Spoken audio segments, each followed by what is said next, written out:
sleep, baby girl? Nainitan ka? Nainit sa taas? Oo. Palangging. Papalangging.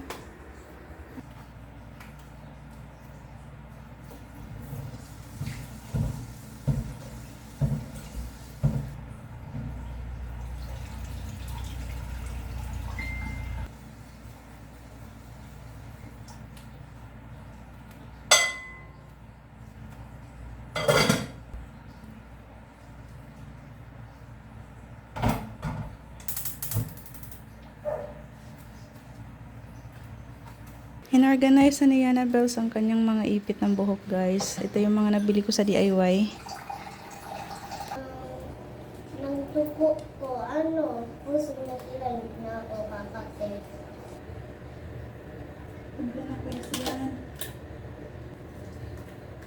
Good morning, Sandra. Ito.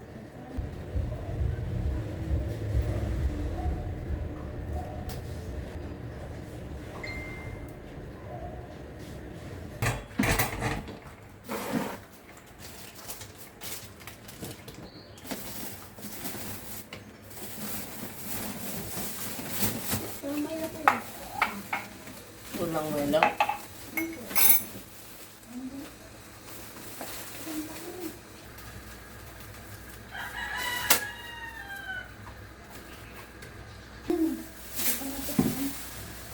Mamaya natin. Ano yan? Hindi ko natikman ito eh. Gusto daw nila nito, so magluluto ako nito.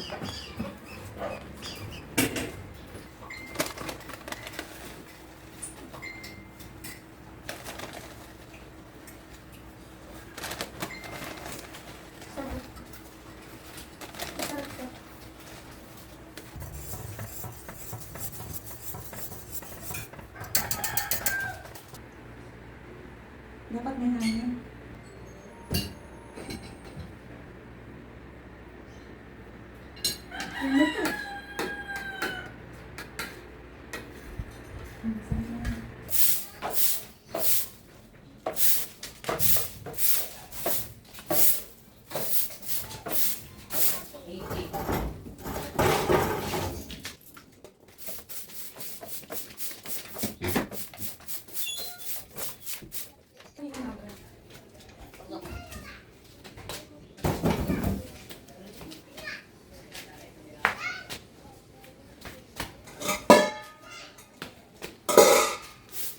Pakain mo sa kanya siya.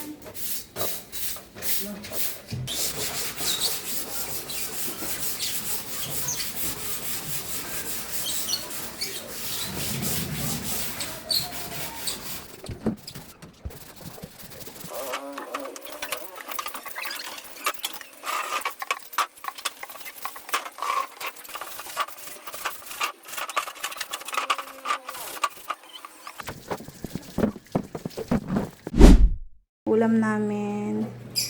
Nagluto ako ng sardinas. Lagyan ko ng itlog. Tapos, luncheon meat.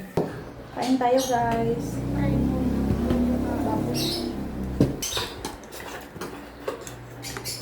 Oo, marunong na si Yana. Kumain. Very good. Tapos kanin, ulam, kanin. Tapos ka na agad siya? Gala po kayo ako. Hey. Sadya po ng ito, hindi ko natin hindi ko kakain ito. Look.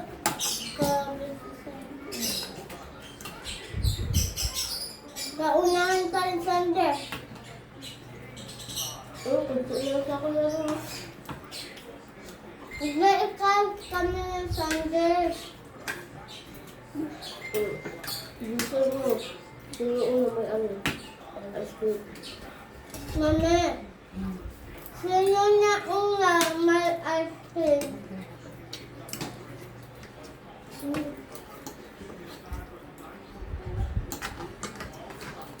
Huli si Yana.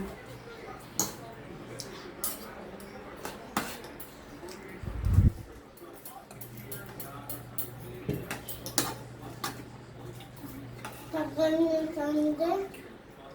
Ang ganda.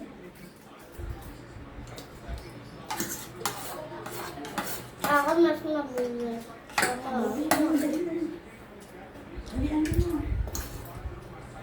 Kaya ayoko mag-inom eh. Di ba ako ma-ano?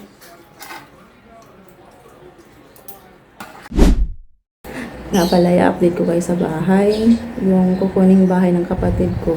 Kasi yung last update ko, diba nagpa-consult ako nun sa attorney. After nun, balak na talaga namin magbayad. And then, ang nangyari guys, magpapagawa na rin sana kami ng deed of sale. So, nung pag-check ng attorney, kulang yung mga dokumento guys. Wala daw document galing sa pag-ibig.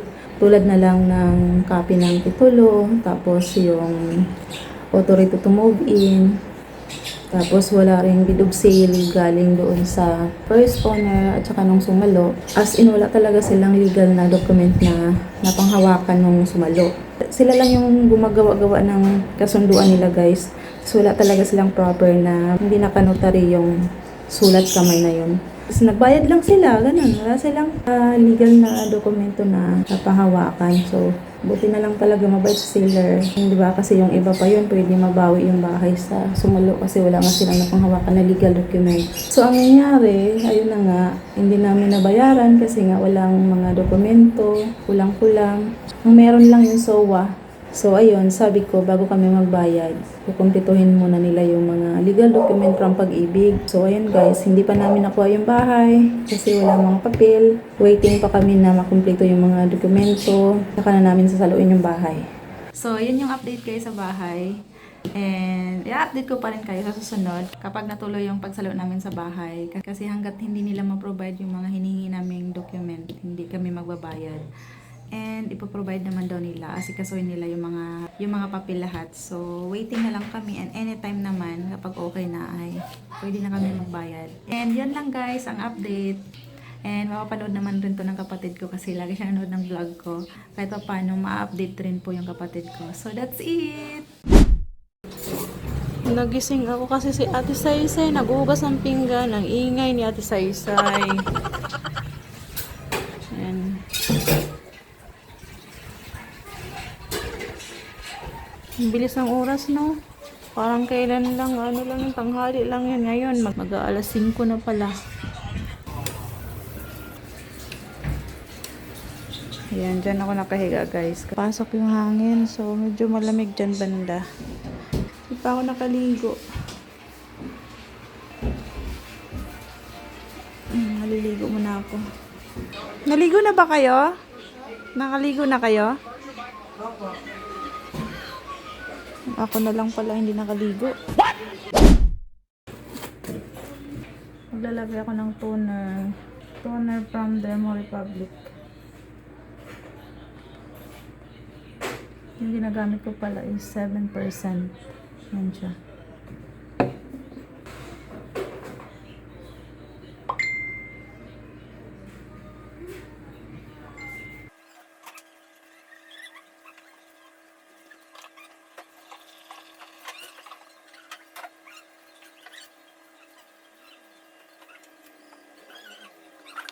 Maglalagay ko ng serum. 10% yung ginagamit ko guys. From Dermo Republic pa rin siya.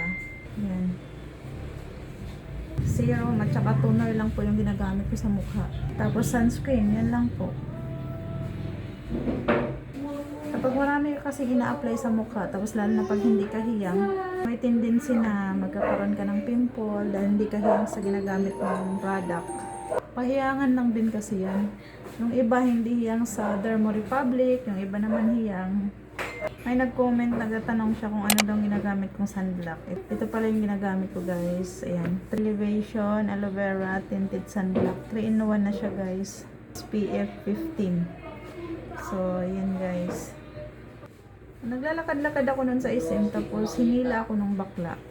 Meron daw silang product na binibenta, ganyan-ganyan. Tapos dinimo niya ako, tapos nilagyan niya ako nun sa mukha. Sobrang nagustuhan ko nung nilagay niya sa mukha ko. Kaya yun, napabili ako. Kasi konti lang yung ilalagay mo. Sobrang ganda niya na sa mukha. Ayan o. Hindi mo na kailangan ng foundation. Sunblock pa lang. Ayan, ganyan na yung coverage niya. Tingnan mo. Iba talaga.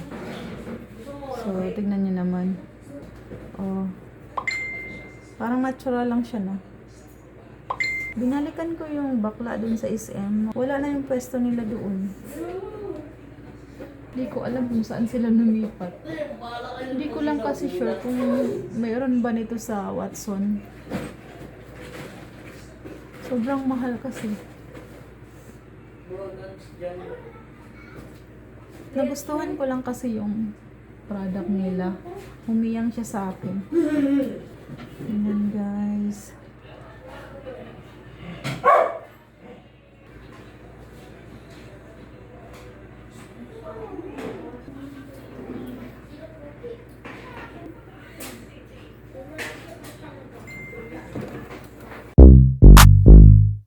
Yeah.